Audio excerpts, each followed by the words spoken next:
السلام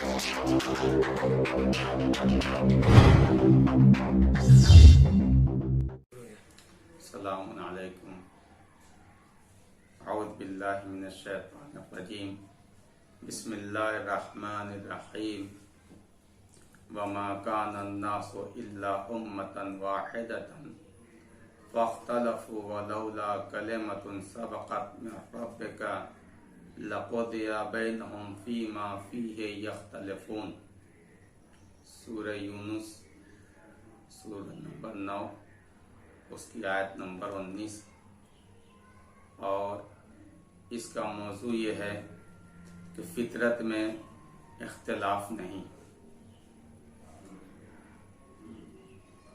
معزز ناظرین کرام، انسان کی فطرت میں کوئی اختلاف نہیں. اس حوالے سے یہ قرآن مجید کی آیہ مبارکہ کہ جس کا ترجمہ یہ ہے کہ ابتدا میں لوگ ایک امت کے سوا نہ تھے، یعنی صرف اور صرف وہ پاک اور توحیدی فطرت پر تھے. بعد میں اختلاف کا شکار ہو گئے، کچھ موحد اور کچھ مشرک ہو گئے. اور تمہارے پروردگار کی سنت محال مقدم و مؤخر نہ ہوتی تو اسی دنیا میں لوگوں کے اختلافات کا فیصلہ ہو جاتا اور بھٹکے ہوئے لوگوں کی ہلاکت کا حکم ہو جاتا.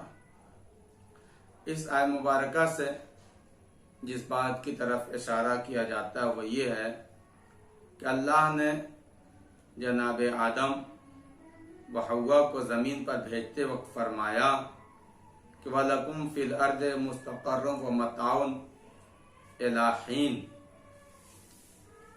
زمین تمہارے لیے اور تمہاری نسل کے لیے ایک خاص مدت تک ٹھکانہ رہے گی. اسی لیے پہلے دن سے یہ طے تھا کہ انسان کو اس زمین پر کچھ عرصہ خاص کے لیے مہلت ملے گی. شاید اس آیہ مبارکہ کا یہ لفظ کلمۃ سبقت سے مراد اس آیہ مبارکہ میں وہی تقدیر اور انسانی زندگی کا لاحیہ. اس آیہ مبارکہ کے ذریعے سے جو ہمیں پیغامات حاصل ہوتے ہیں، سب سے پہلے یہ کہ آغاز بشریت سے انسان ایک امت تھی، یعنی توحیدی عقیدے پر پوری امت متفق تھی. دوسرے یہ کہ شروع ہی سے انسان مل جل کر اجتماعی زندگی بسر کرنے کا عادی تھا.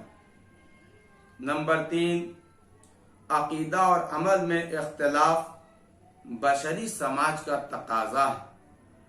جب انسان سماجی زندگی گزارے گا تو عقیدہ اور عمل میں اختلاف پایا جائے، یہ بشری سماج کا تقاضا ہے. مہلت دینا، انسان کو موقع فراہم کرنا، انسان کو فرصت دینا ربوبیت الہی کی شان کا تقاضا ہے کہ وہ پروردگار عالم اپنے انسانوں پر رحم فرمائے. یہ ربوبیت الہی کی شان اور اس کی ربوبیت کا تقاضا.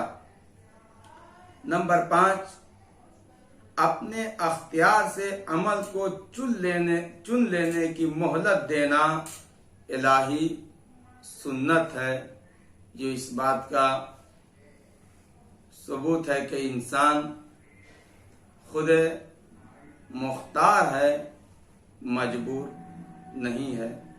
اسی کے ساتھ ساتھ ہماری یہ دعا ہے کہ پروردگار عالم ہمیں توفیق دے کہ اس سنت الہی جو پروردگار عالم نے ہمیں فرصت اور موقع فراہم کیا ہے، ہم اپنی اختیار سے حسن عمل کو اختیار کر سکیں تاکہ روز قیامت ہم جزا اور انعام کا مستحق قرار پائیں۔